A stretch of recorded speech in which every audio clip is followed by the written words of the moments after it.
He recibido un comentario muy interesante de parte del público donde exponía un problema particular que me parece muy interesante abordar, y es el tema de los avales. Porque hemos dicho que con la constitución de una sociedad, de alguna forma frenamos la responsabilidad y la limitamos a cierto punto. Pero, decía el comentario, que los bancos, por ejemplo, exigen que el gerente o los socios también formen parte de un préstamo para el efecto de establecerlos como aval. Entonces, quiero comentarte cómo se resuelven estos problemas jurídicos y otros que son de mucho interés para capitalizar a las empresas. Primero diremos que en el caso de los avales, el aval no es otra cosa que aquella persona que responde por otra en el caso de que esa no llegue a pagar un préstamo. Imaginemos que una empresa viene comenzando y cuando una empresa comienza, representan ciertos retos que son muy importantes y que también implican el hecho de que pueda crecer o no esta empresa. Esos retos, por ejemplo, es la financiación o lo que es la capitalización. Cómo yo adquiero recursos para poder montar mi negocio, para poder crear la empresa, para echarla a andar. Entonces, normalmente estas fuentes de financiamiento vienen de muchos lugares. Uno de ellos son los bancos. Y los bancos quizá es la forma más formal, la más regulada de poder adquirir préstamos y en este caso incluso préstamos de inversión. Pero ¿qué sucede? Que la empresa, como viene comenzando, evidentemente no tiene un posicionamiento en el mercado nacional y por lo tanto se va a exigir que otra persona que sí tenga trayectoria, que sí tenga patrimonio, que sí tenga capacidad de pago, entonces sirva como aval a la empresa. Que puede ser el gerente general, pueden ser los mismos socios, etc. Pero bueno, y esto no es que implica que estas personas son las que van a pagar por la empresa. Al final, siempre es la misma sociedad y siempre es la misma empresa la que va a hacer el pago. Solo en el caso que esta empresa quiebra o esta empresa se vuelve ilíquida, insolvente, entonces, en este caso, el banco o el acreedor va a perseguir al gerente, a los socios o a aquellas personas que hayan servido como aval. Pero este no es un problema absoluto para los avales, porque si bien es cierto, jamás se recomienda servir de aval a otra persona, no es menos cierto que existe un camino para poder solventarlo, y es el derecho de repetición. ¿Y qué es esto? Bueno, no es otra cosa que el derecho que tiene el aval, que pagó por algo que no debía, que lo debía a un tercero o el deudor principal, para demandarlo y pedirle que le devuelva lo que ha pagado a nombre de él. Entonces esa es una de las formas en que podemos resolver este problema que se puede dar en el tema de las capitalizaciones de las empresas. A propósito de cómo financiar o cómo capitalizar una empresa para que ésta pueda operar, existen muchos mecanismos válidos que son muy legales y que son fácil de acceder para el efecto de poder iniciar una operación. Para el caso, tenemos los préstamos bancarios, tenemos por ejemplo líneas de crédito, tenemos préstamos hipotecarios o préstamos prendarios y cada uno de estos instrumentos financieros que normalmente manejan las instituciones bancarias. ¿Por qué? Porque son las que tienen mayor capital, son las que están mejor reguladas en el sistema, en este caso financiero nacional, y por lo tanto es la forma más segura de poder invertir a la hora de adquirir un préstamo.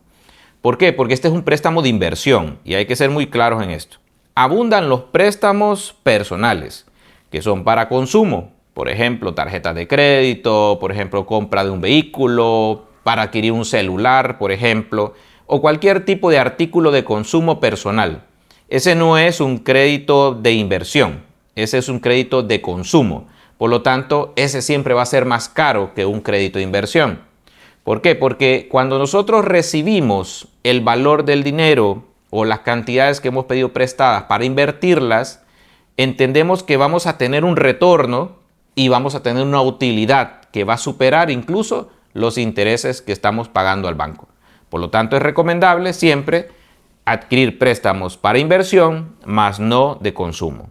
¿Cuándo entonces se considera que un préstamo es para inversión y no para consumo? Cuando hablamos de empresas. Por ejemplo, si voy a montar una empresa de maquila y necesito maquinaria para coser, entonces puedo pedir un préstamo para poder adquirir esta maquinaria. Y ahora existen muchos instrumentos novedosos, modernos, que permiten adquirirlos sin ni siquiera comprarlos. Por ejemplo, se encuentra el leasing financiero, en donde el banco u otra institución adquiere esta maquinaria, nos la arrienda o nos la alquila, pagamos un alquiler mensual y al final nosotros decidimos si la compramos o no a un precio residual. Entonces, si ven, esa es una forma en que podemos adquirir bienes y podemos adquirir maquinarias, incluso productos, en el caso de un préstamo directo de inversión, para el efecto de que nuestro negocio pueda mejorar y prosperar. Ahora bien, no solamente para la compra de bienes o artículos necesarios para la operación se adquieren ciertos financiamientos, sino también para crecer en operación. Imaginemos que nuestro negocio ha llegado a un punto en donde operamos ya no es suficiente por temas de espacio, por temas de ubicación, no somos estratégicamente competitivos en donde nos ubicamos o por el target del cliente que queremos llegar. En ese caso, se pueden adquirir, en este caso, un préstamo de inversión para el efecto de construcción, para el efecto de la compra o para el mismo tema de crecimiento de la operación mercantil. Ahora bien, nuevamente, estos préstamos tienen que ser con el propósito de mejorar nuestro negocio, con el propósito de crecer en operación y dar un buen servicio a nuestros clientes, porque de esa es la única forma en que vamos a tener un retorno a esa inversión que genere utilidades para el negocio y así mantener relaciones sanas con nuestros empleados, nuestros proveedores y la misma banca. Una pregunta muy interesante que nos hacen es que si podemos nosotros realizar inversiones en efectivo o si podemos utilizar efectivo para poder operar. Lo primero que es necesario decir que en Honduras el 80% del comercio, por ejemplo, informal, se maneja en efectivo. Es muy poco aquello que genera una operación producto de un préstamo bancario, por ejemplo, producto de que existen otro tipo de instrumentos financieros. Entonces, este tipo de comercio informal, por ejemplo, que digamos aquel que no se ha formalizado, no se ha constituido, normalmente opera con efectivo. Y hay que decirlo, tener efectivo y operar en efectivo, pagar en efectivo, no es pecado. Lo que es malo es no tener un origen lícito de dónde se adquirió el efectivo. Y eso es lo que hay que probar ante todas las instituciones financieras, en instituciones, por ejemplo, públicas que regulan nuestra actividad, el hecho de dónde ha venido ese efectivo. Pero operar en efectivo es totalmente válido, es permitido, de hecho es nuestra moneda nacional la que tiene libre circulación. Lo que no es permitido es tener orígenes ilícitos de donde proviene el dinero. Llega un momento en algunos comerciantes donde se van tan apretados en su operación que ya ni siquiera los bancos le quieren prestar. Entonces, a veces, por desesperación, recurren a otros mecanismos de financiamiento para poder crecer o seguir operando en su negocio. Ahora bien, estos mecanismos, si bien algunos son legales, otros no, pero algunos generan ciertos riesgos que deben de medirse porque de lo contrario puede tener como resultado un problema superior o mayor. Estamos hablando, por ejemplo, de los prestamistas no bancarios. Existen prestamistas no bancarios regulados y prestamistas no bancarios no regulados. El prestamista no bancario regulado es aquel que el Estado le ha conferido la posibilidad de poder prestar al público, así como lo hace un banco. Con la diferencia que sus tasas van a ser también diferentes en relación al banco. Normalmente es un préstamo más caro. Pero también existen unos prestamistas que no están constituidos donde sus préstamos ya caen en la usura. ¿Y qué es la usura? No es otra cosa de que yo presto a unas tasas demasiado excesivas, digámoslo así, y lo que hago es que causo un perjuicio a ese comerciante. ¿Por qué? Porque al final ese préstamo le va a salir hasta 6, 7, 8, 10 veces más caro de lo que normalmente adquirió o lo que hubiese pagado en la banca formal. Otra de las formas más comunes de financiarse para el efecto de inversión es asociarse con otros comerciantes. Por ejemplo, si nosotros tenemos una operación que está, vamos a ver, ubicada en cierto territorio y queremos crecer y establecer una sucursal en otro territorio, podríamos asociarnos con otro comerciante que tenga la capacidad instalada para montar el negocio también ese del lugar. Entonces, quizá por medio de contratos especiales como un consorcio, como un contrato de colaboración mercantil, podemos entonces de esa forma financiarnos con otro comerciante para el efecto de poder crecer y aumentar nuestra operación. Y cuando la operación aumenta, también las utilidades. Ahora, no es la única forma, porque también existe la posibilidad de crear nuevas sociedades, y esto es muy importante porque sociedades ya constituidas pueden crear nuevas sociedades. Dos sociedades pueden ser socias que constituyan una nueva o una tercera sociedad.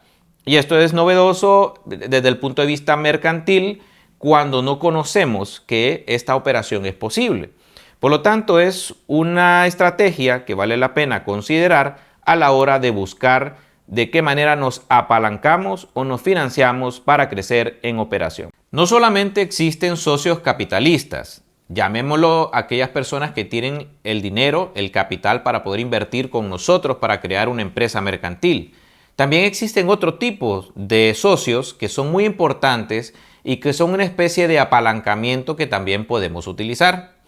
Estamos hablando, por ejemplo, el socio industrial, el socio intelectual, el socio logístico, aquel socio que podemos incluir en nuestra sociedad, en nuestra empresa, que nos va a proveer de ciertos elementos distintos al dinero. Imaginemos, por ejemplo, yo necesito crear una empresa de reparto de todo tipo de artículos en la ciudad, pero necesito motocicletas. Y existe una persona, un amigo, un familiar o un conocido que también está interesado en ese negocio, pero no tiene dinero, no tiene capital, pero sí tiene motocicletas, tiene 5.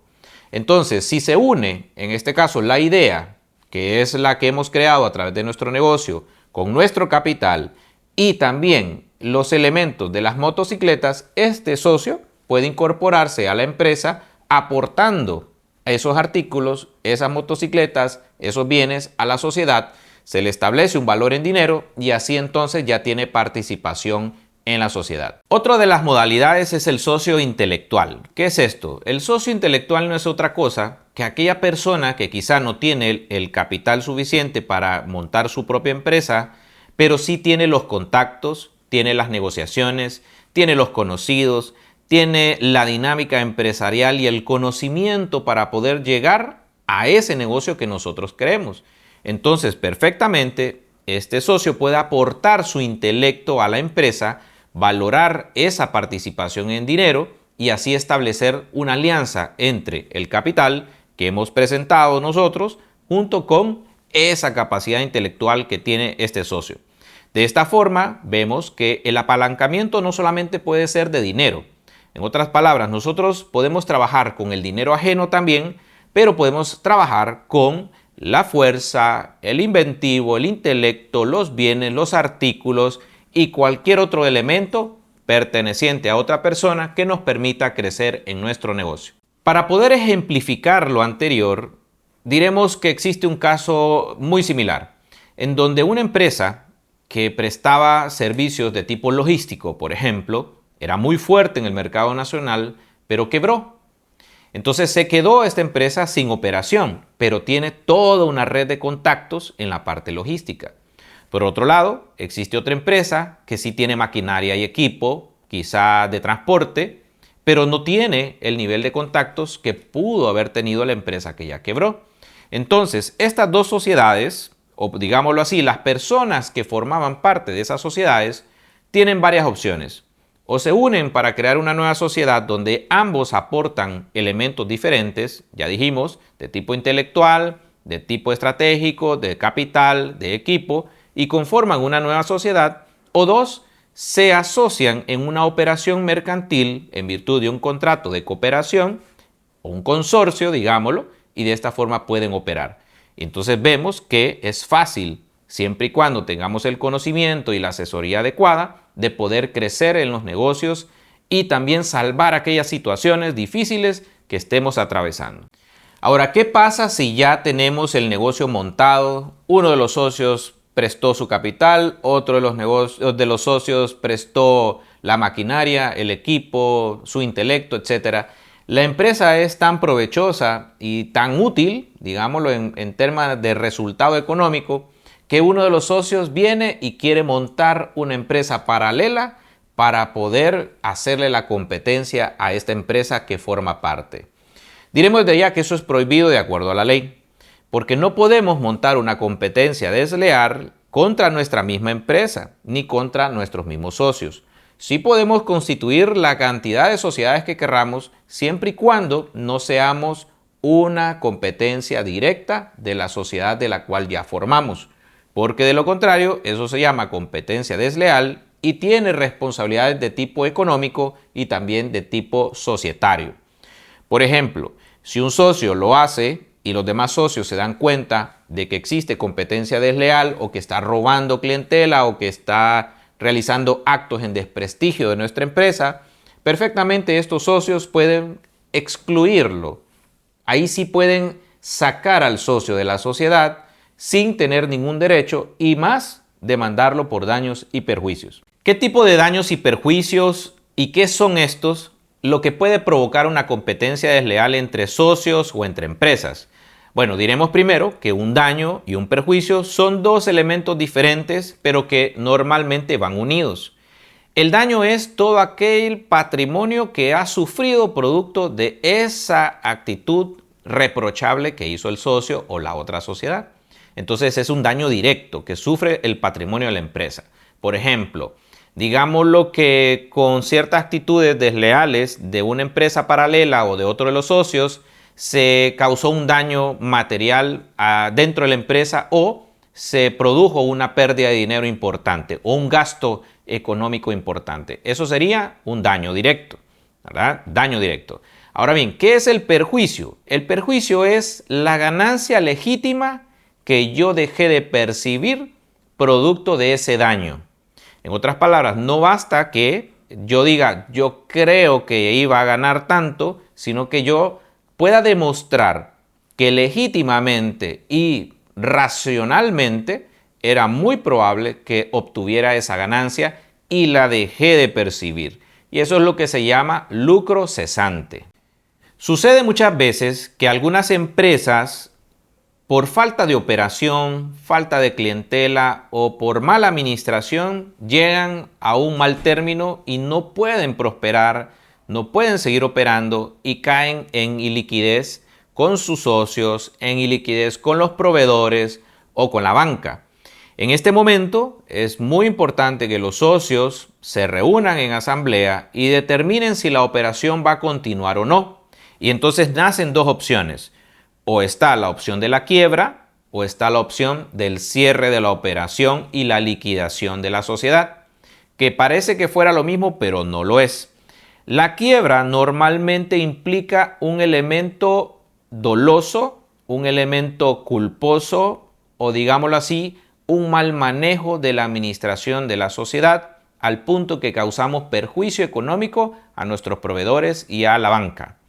Mientras que la liquidación de la sociedad es un acto voluntario de la empresa a través de sus socios, donde determinan cerrar la operación y comenzar a liquidarla, que implica pagar primero a todas aquellas personas a las que le debe y por último, si es que existe capital todavía, se reparte a los socios que originalmente constituyeron la sociedad.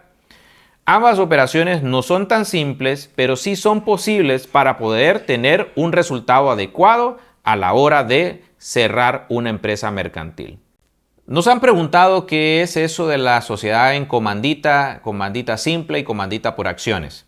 Realmente, aunque ambas figuras todavía son vigentes en nuestra legislación interna en Honduras, vale decir que están en desuso. Pero esto no es porque no sea fácil o porque quizá represente algún impedimento legal hacerlo. No, es un tema de responsabilidad. Normalmente la acción en comandita implica que los socios sí responden de manera ilimitada por las operaciones de la sociedad.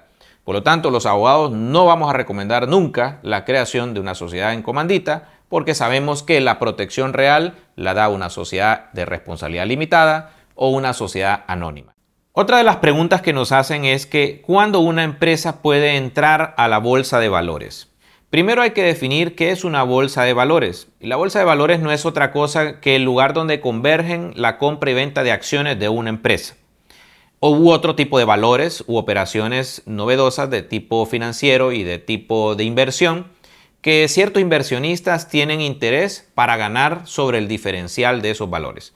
En términos sencillos, imaginemos que nosotros tenemos una empresa cuya acción en este momento cuesta 100 lempiras. Pero dado cierto tiempo, esa acción ahora cuesta 1000 lempiras. Por lo tanto, si yo compré la acción a 100 lempiras y la vendo luego a 1000 lempiras, entonces tengo un margen de utilidad. Así operan normalmente las bolsas de valores. En Honduras existió una bolsa de valores. Hoy está en desuso o no está en operación, pero sí existió.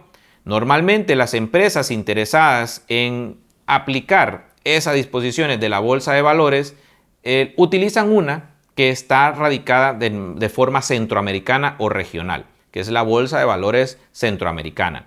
Y otro tipo de empresas más sólidas pueden invertir o pueden salir a presentar sus acciones ante una bolsa de valores de tipo internacional. Ahora bien, las únicas empresas que pueden cotizar en la bolsa son las sociedades anónimas. ¿Por qué? Porque su capital está representado por acciones. Y ya habíamos dicho que las acciones son títulos, en este caso nominativos, que establecen un derecho de participación en el capital de la sociedad. Entonces son esas acciones las que pueden andar en el mercado para que cualquier persona que tenga interés las pueda comprar a un precio y posteriormente venderlas a otro precio.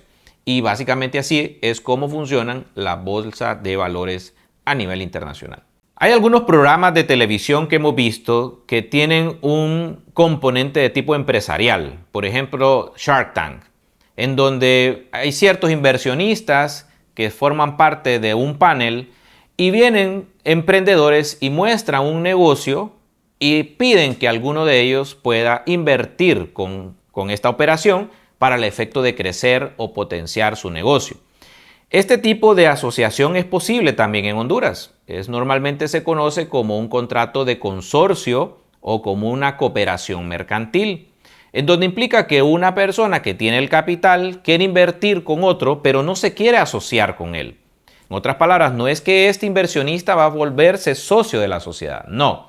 Va a ser un operador, digámoslo, para financiar la operación y que a cambio de ese financiamiento va a obtener un beneficio. Y una vez que obtenga el beneficio, entonces esa cooperación va a terminar o va a llegar a su término mediante ciertos pactos especiales establecidos en los contratos que se suscriban al respecto.